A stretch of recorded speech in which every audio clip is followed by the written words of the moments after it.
What's Robert Williams' impact going to be this year as what we assume is going to be the wire-to-wire, as long as there's no injuries, unquestioned starter of this team? What you think? I think it will be. I'll ask you guys. What will his impact be? I think it'll be pretty close to the impact that a meteor had on dinosaurs, if I'm being completely honest. I think that's the impact that we're going to see here.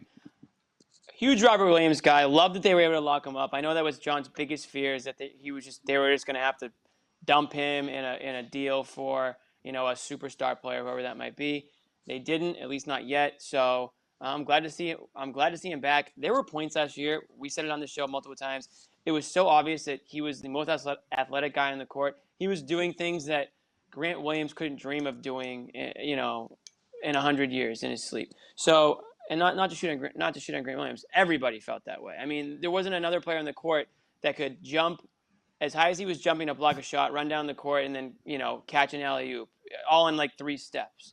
So I think he's going to have a huge impact. The only question I have is if he can stay on the court. The best ability is availability. So we'll find that out in time. But if he can, then they got to steal with the deal. If he can't, then it was a risk that didn't pay off. I think he's a legitimate. Go ahead.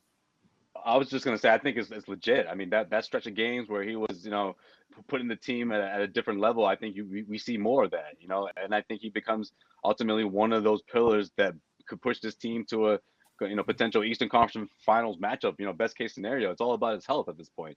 Can he stay healthy? But if he's healthy, yes, absolutely. He will be he will put the impact on the floor compared to the last, handful of big men that we've seen. I don't know what we talk about, Kevin Garnett maybe, or maybe somewhere around that level in the sense of just making that overall impact on both ends. I think he's up there. Like, I think it's legitimate for sure.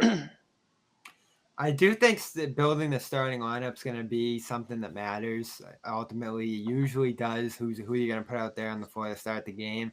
I think that's going to be Ime's first big hurdle to overcome. And I do kind of think the easiest route to that is kind of starting Al and maybe shifting more minutes toward Rob in a secondary role. Because, again, I think you have to play both those guys. Williams. Bobby hates Time Lord. All last season, he said the same thing. He was like, "No, you're gonna have some nights where Al and Rob start, I would assume, and maybe that's the direction you end up going with a complementary, pair of centers and Bruno and Cantor behind them, some Grant.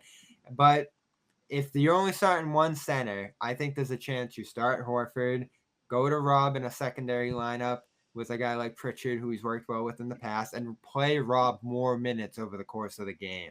Just so Al's name's in that starting lineup, you kind of give that nod to him and his role in the room. Just so Al's name is in the start. What do you mean? Listen, we know these things. We know these things matter. This? You're gonna bring Al at $27 million off the bench? Yeah, so fast for a season. For one season, so fast, Bobby. What are you trying to do? Do these guys need to hold hands and sing Kumbaya to get them to feel good? Listen, we know it's kind of nonsense. It doesn't really matter who starts, but it always ends up mattering some way or another. I don't know if it does. Actually called in that lineup. If Rob's out there and that works, and Al's willing to take a seat and rest and do all the stuff you need to do at that stage in your career, great. Because Al's been taking his seat for 3 seasons. Yeah, so maybe it works out that way. I'm just interested to see how they navigate a younger guy like Rob and a veteran who obviously is going to be a big part of this team, and Al returning and having pedigree and things like that, and obviously trying to instill his voice in the room again. I don't know. I can't picture in my mind for some reason Al coming off the bench. I guess I just need to kind of recalibrate where he's at. It's probably because you wake up to his jersey staring at you every morning. That's a good point. No, but has a little bit to do with it. Listen, at some point you do have to get the cohesion going between Rob and the starting lineup. And we saw that with Smart in the past too. Smart wouldn't be starting games. He'd close with the key guys on the team. They figured out ways to rotate and get those guys enough minutes together. Because John, Jimmy, all of you who talked about Rob's impact last year were right. They were at their best when he was on the floor with the Jays, with Smart, with all the guys that mattered. They went on their best run with him on the floor last year. He's the only guy on this team who's going to be able to raise their ceiling. I just think that whole starting thing is just going to be a little complicated there. And I think Al Horford's an adult. Starting. Al Horford's an adult. He's not like 23-year-old like hot shot player who's trying to be in the starting lineup. I think he knows the situation.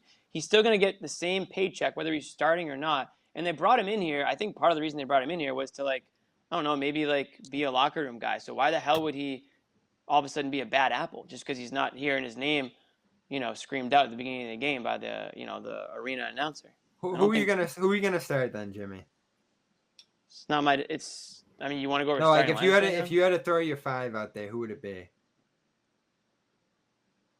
Well, Marcus, Jalen, Tatum.